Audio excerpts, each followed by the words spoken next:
we have come to support Mheshimiwa for this event ambaye Mheshimiwa amefanya.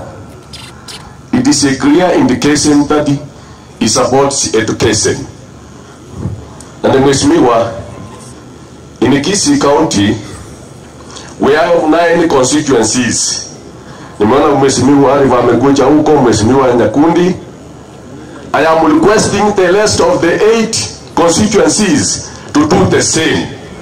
Amana mnagani? Hata kama constituency ya Manduku imefanya mzuri, nyore constituency ya Manduku ya connect buya. Igoto saba abande boss in a small way they have done well also. They must also again to make a correct barangerio minister for education batorangeri to support ya bana mubaito gosabano. Again to giya kabere ni manyetena bana be school mbariga abana ba minto soma mono to do a lot of work in education in school so that tomorrow you can be able to compete. So Mheshimiwa minto because mbiyamono, thank you very much. Na yetobugate we are supporting you and torena kitoko enda busimbia mono Mheshimiwa Manduku. Thank you.